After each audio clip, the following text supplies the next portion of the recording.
This is VOA News. I'm Joe Ramsey. U.S. Treasury Secretary Janet Yellen swept into Kyiv on Monday on a surprise visit to reaffirm U.S. support for Ukraine and in its struggle against Russia's invasion and promote U.S. economic aid that is bolstering Ukraine's war effort. Yellen met with President Volodymyr Zelensky and other key government officials just days into the war's second year, repeating U.S. assurances delivered by President Joe Biden a week ago in Kyiv. As we mark 1 year since the beginning of this full-scale invasion, the message I bring you from President Biden is simple. America will stand with Ukraine for as long as it takes. Yellen also announced the transfer of the first nearly $1.25 billion U.S. dollars from the latest $10 billion tranche of economic and budget assistance from Washington.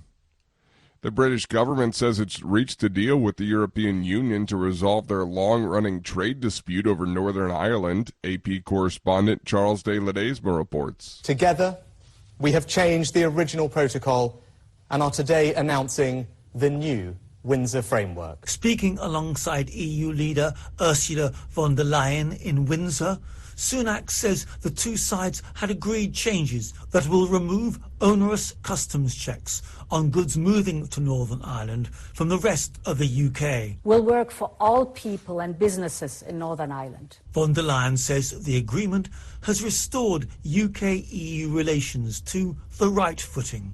I'm Charles de Ledesma.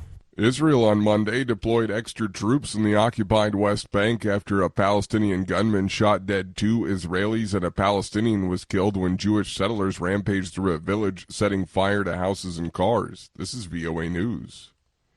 Rescuers recovered more bodies on Monday, a day after a wooden sailboat carrying migrants to Europe smashed into rocks in stormy weather off southern Italy, bringing the death toll to 64.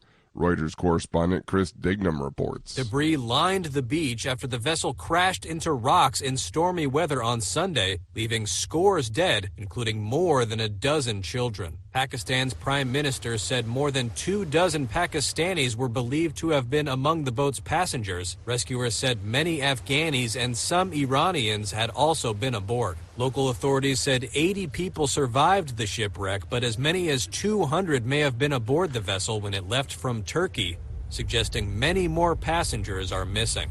Reuters correspondent Chris Dignam. The United Nations Refugee Agency says more than 5 million Syrians may have been left homeless by earthquakes that struck the region on February 6th.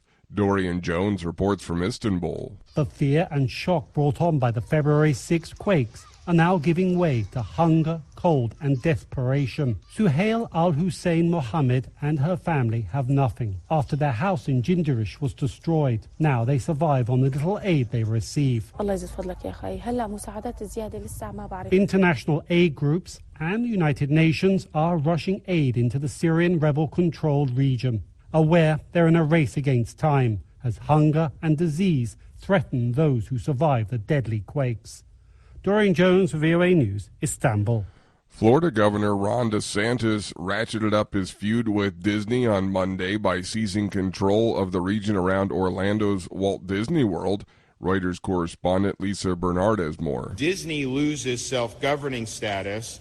The state of Florida is the new sheriff in town. The move is largely viewed by political observers as retaliation for Disney's objection to a law signed by DeSantis last March that restricts classroom discussion of gender and sexual orientation, dubbed "Don't Say Gay" by opponents. Disney World is the largest employer in Central Florida with close to 75,000 employees and drew over 36 million visitors in 2021, according to the Themed Entertainment Association. Reuters correspondent Lisa Bernard. Forest fires raged on in Cuba's eastern region on Monday, inching toward more populated ground more than a week after sparking near a national park. More than 2,000 hectares of forest, including plantations and coffee crops, have been devoured by the flames, authorities said, as firefighters, park employees, and soldiers battle the blaze. I'm Joe Ramsey, VOA.